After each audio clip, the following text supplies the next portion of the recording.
Hi, you're listening to the Drive the Road Leadership Podcast, the podcast where we explore what it takes to lead with purpose, navigate challenges, and stay the course on the road to exceptional leadership.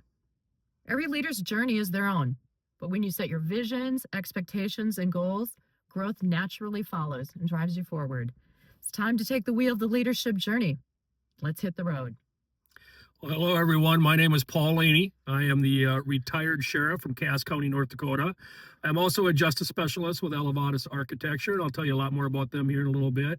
And I am the president, CEO, and co-owner of Drive the Road Leadership, here with my business partner, Mary Philippi. And just to tell you a little bit about my background and how we ended up sitting here in a truck on the road talking about leadership.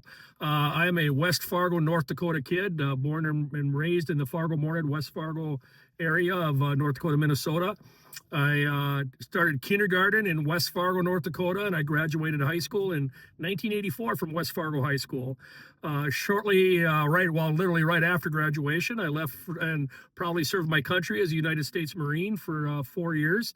Where I got to travel the world. As from 18 to 22, I got paid to see the world, develop and grow as a young man. And my time in the Marine Corps really laid the foundation for who I became as a young man. But also it really laid the foundation for my leadership journey and who I became as a leader in the future. I did 4 amazing years in the Marine Corps, met some of the most amazing men and women, served our country with them. I still have lifelong friendships to this day. With many of them, and in fact, my best friend in the world is still we met in the Marine Corps. And after I got out, I almost made it a career, but I decided that I had a different path in life. And while I loved the intensity of the Marine Corps, the physical fitness, I knew I had a different path, and that path was law enforcement. And so I almost a year to the date I got out. On August 22nd of 1989, I swore in as a Fargo police officer with the Fargo Police Department in Fargo, North Dakota, and I did 18 amazing years wearing the blue and wearing the shield of a Fargo PD officer and wearing that blue uniform. I got to do every cool thing a cop gets to do, from working in patrol for many years. Later in life, later in my careers, after about 7 years, I became an FTO. I trained other police officers. Later on, I went to work. I got to go work in the gang unit. We started having a pretty serious gang problem in North Dakota at the time. And they formed the Cass Clay Gang Task Force, which was one Fargo police officer, me, which was a Cass County deputy, who later on I went to work and served with when I became sheriff, a Clay County deputy, and a Moorhead police officer who ironically had the name Jay Philippi, Mary's husband. And we worked undercover gangs for a while. And then, so when I say we've known each other a while, and I talk about all the years we've crossed paths and known each other, we've known each other pretty much our entire careers, or at least knew of each other. And then as we went up the ranks, we became professional colleagues and then friends and now business owners. And I was at a stage in my life when I left the Fargo Police Department. I went up through the ranks. I was a sergeant, and then I was also a tactical team original member. Then I became a tactical team leader when I got promoted. And then when I got promoted to lieutenant, I actually took command of the SWAT team, and I had the privilege of being an operator for 11 years and was the team commander for my last 5 years with Fargo PD. Towards the end of my time at Fargo PD, I had gone back to school.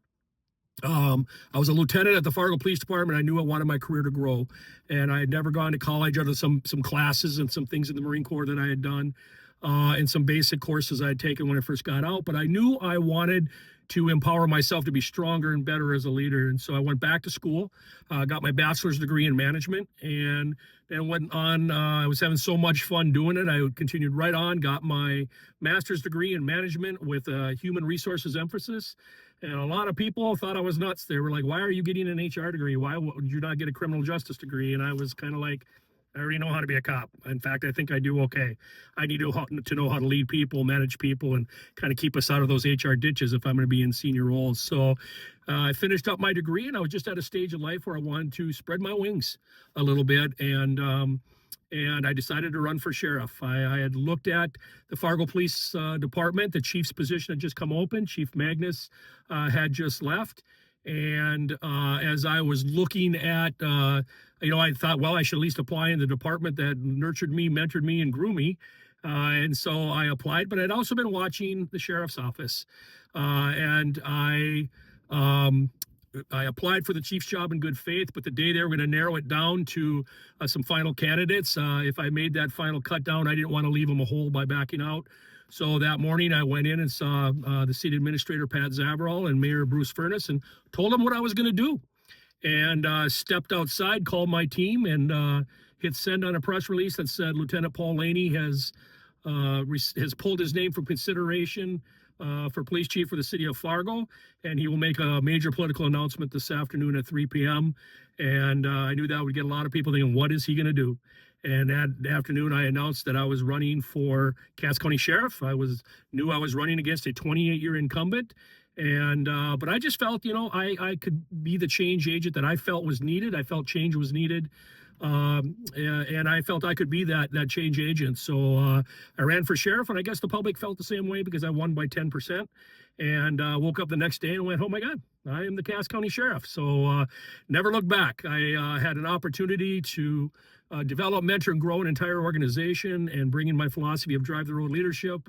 And I did that. And I spent 12 years, 3 terms as the Cass County Sheriff, where in that tenure I had everything from 3 major floods, 2 train derailments, and the pipeline protests from hell out in western North Dakota, where we went out and supported a fellow sheriff. And, I hit the 30-year mark, and I just knew it was time to continue on with life's adventures. And I retired, moved up to northern Minnesota. I lived up in Grand Marais, which is ironically where we're at right now. We trained the Arrowhead Electric Cooperative Group yesterday, and in one of our trainings with one of our instructors, Jesse Johnner. And, I just knew it was time for those next adventures. I worked for a technology company for a little while. And then I went on the adventure with this lady here, and we opened up our company, and we haven't looked back. And we have quite the adventure to be able to give back to the professions that we both love so much, and to make a difference and help mold, coach, and mentor future leaders is beyond fulfilling. And we get to do that every single day and really make that difference. And I wouldn't trade 1 second or 1 minute of all 30 years, good, bad, and ugly. But I love what we're doing now, and I love the adventure that we're on right now. And it's just been really, really good. I also, as I mentioned earlier, I'm a justice specialist for architecture, or Elevatus Architecture out of Fort Wayne, Indiana. They design prisons, jails, public safety buildings, you name it, and courthouses, police departments, sheriff's offices. In fact, they're involved in 2 of the largest projects in America right now, 4,200 bed prison in Indiana, and they are also doing the Fort Leavenworth prison in Kansas. So it's a privilege to work with them and consult with them and provide some knowledge and help open up some doors for them as we travel. And they are actually the sponsor of Drive the Road Leadership. They have been so supportive to Mary and I. Where we go, they go, and where they go, we go. And it's just a perfect marriage of where we're at in life and what we do. And we just can't thank Elevatus Architecture enough for having our back. And we look forward to go out and representing them as well as we go out and coach and mentor leadership minds. And that's me. That's my bio and background. And Ms. Mary, why don't you tell our listeners a little bit about yourself? Okay. I'm from Minnesota, sitting here in beautiful Minnesota right now. But I grew up in Park Rapids, Minnesota, in that area. And I grew up in a large family. I'm the oldest of 7 kids. So my leadership journey started by being a bossy older sister. And that's what I was. Would they say you've stopped being a bossy older sister? I don't think so. Probably not. Probably not. Probably not. But when I turned 18, I went to college in Moorhead, Minnesota. And by my second year of college, I had a husband and a baby. So went out and got a job. And when I was 19 years old, I applied for a job as a communication operator in Clay County, Minnesota. And that job I applied for at 19 years old is the one I spent my entire career at. I loved working in public safety telecommunications. I started as a communication operator, answering 911, and I moved up to become a trainer and eventually a shift supervisor. And we consolidated with a larger center, Fargo, North Dakota. We're just border cities, Fargo and Moorhead, just bordered by that Red River of the North. And we became a large center. We were a consolidated center, and I honestly loved every minute of my almost 36 years in communications. I became the assistant director and then finally the director at the Red River Regional Dispatch Center, and I was there for almost 36 years, my last 9 years as the director. And then Paul and I decided to take our business. It's just really a fluke how we became a business. It is. Now that you've told them who you are, and I've told them who we are, Yeah. why don't you share with our listeners how we came to be? Because it truly is kind of a fluke. Well, it's a fluke. I was the director at the Red River Regional Dispatch Center, and I was looking for some training for my shift supervisors. And I knew that Paul had been working and doing some training, and I asked him if he would come in and train my people. And we talked about it. You gave me the curriculum, and I decided that I wanted a few. Yeah, in true Mary fashion. Let's just tell the whole truth about how our curriculum came to be. I had shared with her. I was actually I'd done some training for other organizations, and I really wanted to transition kind of the afternoon part into something new. So the timing, again, when we say the fluke and timing is everything, I sent the curriculum to Mary. She's like, God, I love everything you've got here with this portion of it. But for the afternoon, I would like to see this and this and this, and I'd like to do some scenario-based kind of training. And I basically was like, hey, I tell you what, why don't you help me write the curriculum, which you basically wrote, and let's develop this together. And why don't you kind of co-teach it with me, and let's see where this goes. I know it's your agency, but you can certainly back me up. And we did that, and we kind of had some luck and some good reviews. And Yeah. it was kind of funny because in like I said, in true Mary fashion, you just had your set ideas of where you thought that you wanted to go with this. And when we sat down and wrote the curriculum, it became Drive the Road Leadership. Yeah. It became what we're teaching now. Now we've refined it and developed it, and Mary's our primary curriculum writer. I brainstorm with her, and then I get the heck out of her way and let her put her talents to paper and bring our curriculum to life. And that's really how we operate. She runs the business, the administrative, all the curriculum, all of that. I do all the marketing and talking to the agencies out there to get us in the door. I love that part of it. I don't want anything to do with what her part of it. She loves her part of it. Wants nothing to do with what I do. That's and right. It's just good balance as we run our business, because we are on the road a lot. What All we the thought time. was going to be something just a short, maybe a couple times a quarter, we would get together and go out and train. Some of this has taken off, and we've now hit 14 states Yeah. in our 2 years. How long have we been in business? It's April 2025 right now, and we started our business in April 2023. So 2 years. We're like 2 years and two years and 10 days old, or 2 Yeah. days and 11 days, 2 years and 11 days Right. old. So happy birthday to us. Happy Yeah, anniversary exactly. to Drive the Road Leadership, PDL Connect Consulting LLCs. That's actually our formal name. Our formal name, but we do business as Drive the Road Leadership. Right. And it's been just a blast to do this. I had been working as the director at the Red River Regional Dispatch Center when we started this business, and it became a lot because Paul kept getting us people that wanted to come in and have us train. And so I would have to take PTO time, and we'd be traveling all over. It was a lot. And then I just decided at the end of 2023 that I was going to hang up my headset, Literally. so to speak. And I left the dispatch center in January of 2024 to come in and do this full time, Yeah. and couldn't be happier. Yeah, it's kind of I think we should share the story a little bit about how she told me. I had always felt that retiring, that's your own personal decision and your family, and as I always said, that has got to be a decision with you and your family and everything you guys do. I can't have any input on that. That's not my business to push you to retire.